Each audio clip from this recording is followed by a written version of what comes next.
नमो नारायण। जय महाकाल, जय मां बगलामुखी। देखिए, आज का विषय है कि दिव्य शक्तियां मिलने के 15 संकेत, या इसको इस प्रकार से भी समझ सकते हैं कि जब आपको दिव्य शक्तियां मिल जाती हैं, सिद्धि मिल जाती है, तब आपके साथ क्या घटनाएं होती हैं, क्या होते हैं इसके लक्षण, जिससे पता चल जाए कि आपने मंत्र के ऊपर विजय पा ली है, आपको सिद्धियां मिल चुकी हैं और अब आप एक दिव्य पुरुष बन चुके हैं। मंत्र उच्चारण की जो ध्वनि होती है, वाइब्रेशंस होती है, उससे सबसे पहले आपके चक्र जागृत होते हैं। देखिए, सबसे पहले आप अपने आप को साधना चालू करते हैं। जब धीरे धीरे आपके अंदर से सभी चीजें सही होने लगती हैं, तब वह आपका जो पूरा शरीर है वो मंदिर बन जाता है। उस मंदिर के अंदर तभी तो भगवान आएंगे। तो मंत्र उच्चारण सुनने से ही आपकी आत्मा में एक शांति का अनुभव होता है, आपके विचार जो होते हैं वो निर्मल और कोमल हो जाते हैं। और इसी के साथ साथ अब आपको और भी लक्षण देखने को मिलेंगे, जिसको आपको करने की जरूरत नहीं है, आपको खुद समझ में आ जाएगा कि मेरे अंदर सिद्धि आ चुकी है, मेरे अंदर देवता विराजमान हो चुके हैं। ऐसा इंसान किसी का भी फेस आसानी से पढ़ सकता है, किसी के ऑरा को भी पता कर सकता है। कैसे? फेस पढ़ के वो बता देगा कि ये क्या चाह रहा है, ये धूर्त है, अच्छा है, सौम्य है, कठोर है, सब उसे पता चल जाएगा। ऐसा इंसान किसी के ऑरा को पता कर सकता है कि निगेटिव है, पॉजिटिव है, मुझे इसका साथ देना चाहिए, नहीं बैठना चाहिए। किसी के भी मन की जो भावना होती है, यानी उसके अंदर क्या दिमाग में चल रहा है, वो क्या करना चाहता है आपके साथ, वो क्यों जुड़ना चाहता है, क्या आपसे चाहता है, ये सब आपको पता चल जाएगा। आपके अंदर एक असीम ऊर्जा का भंडार होगा। आप पहले से ज्यादा काम करने में फुर्ती दिखा सकते हैं, फुर्तीवान हो सकते हैं, कह सकते हैं। आपकी एनर्जी का जो लेवल होता है वो बहुत हाई होगा। ऐसा साधक जहां पर भी जाएगा उसके चेहरे पर एक तेज होगा और सब उससे बात करना चाहेंगे, उसके तरफ खींचना चाहेंगे, उसकी बात सुनना चाहेंगे। सबसे इंपॉर्टेंट देखा होता है बातों को सुनना, क्योंकि आजकल के समय में किसी के अंदर भी इतना धैर्य और पैसेंस नहीं है कि वह सामने वाले की बात पूरी सुन पाए। यह सब करने से पहले वो अपनी बात कहना चाहेगा। तो धैर्य नहीं है लोगों के अंदर, लेकिन ऐसे साधक की बात लोग सुनेंगे। ऐसा साधक किसी भी मार्ग से घबराता नहीं है। हर मार्ग को वो आसानी से, यानी कठिन से कठिन मार्ग को आसानी से वो सुगम बना देता है।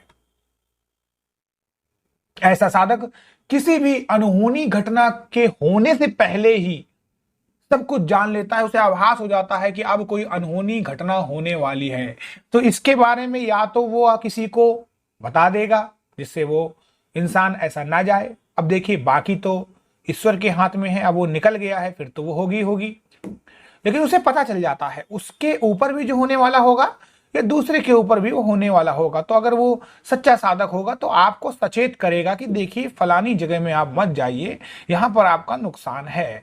अब इसके ऊपर एक्शन लेना या ना लेना ये आपके ऊपर भी निर्भर करता है। ऐसा साधक चाहे सुख हो या दुख हो, किसी भी प्रकार से अपनी साधना अर्चना पूजा को नहीं छोड़ता है। ऐसा साधक किसी के भी भविष्य को बता सकता है, उसकी दुख परेशानी को दूर कर सकता है।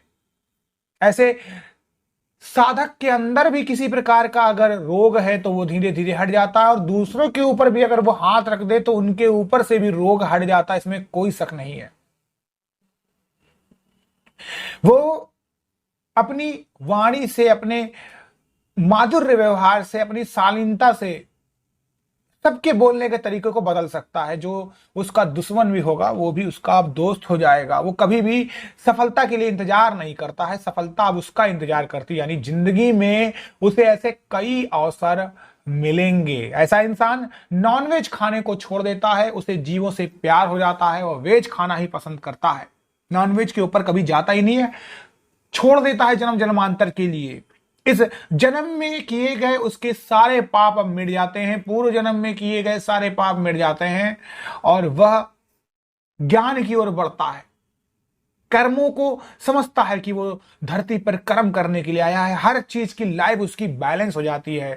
शराब सट्टा जुआ ताश हर के अवगुणों से वो दूर हो जाता है। इससे उसे नफरत हो जाती है, घृणा हो जाती है और वो सब चीजों को छोड़ देता है। ऐसा इंसान चाहे मंत्र जाप करे ना करे, लेकिन उसका ध्यान एक तरफ का जो ध्यान होता है, उसका अंतर्मन जो होता है, उसके अंदर अपने आप मंत्र की ध्वनि चलती रहती है, मंत्र चलते रहते हैं।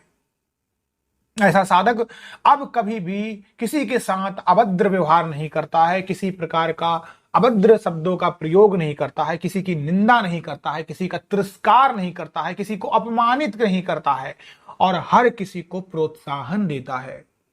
कहता है मैं तुम्हारे साथ हूं, तुम आगे बढ़ो, ईश्वर तुम्हारे साथ है, तुम आगे बढ़ो, तुम्हारे अंदर वो क्षमता है, काबिलियत है, तुम आगे बढ़ो। ऐसा इंसान किसी भी प्रकार के ऐसे खाने को नहीं छुएगा जिससे उसे कोई रोग हो जाए। ऐसा इंसान केवल साधना ही नहीं करेगा, ऐसा इंसान अपितु अपने शरीर को मन मंदिर जानकर इसके लिए भी योग प्राणायाम जिम एक्सरसाइज अखाड़ा कुश्ती जिससे भी उसको ताकत मिलेगी वह सारे काम करेगा, सारे काम करेगा। कोई प्रॉब्लम नहीं है, क्योंकि शरीर हमारा सबसे इंपॉर्टेंट चीज है। यह अगर आपके साथ है तब ही आप साधना के आगे बढ़ पाएंगे, और जब आप साधना की तरफ आगे बढ़ पाएंगे तभी आपको ईश्वर प्राप्त होंगे, आपको सिद्धियां मिलेंगी। तो ये थे सारे लक्षण जो एक एक करके मैंने आपको बताए हैं। अगर इनमें से लक्षण आपको हो रहे हैं तो बहुत बहुत बधाइयां हो, आपको दिव्य शक्तियां और सिद्धियां मिल चुकी हैं। नमो नारायण। जय महाकाल, जय मां बगलामुखी।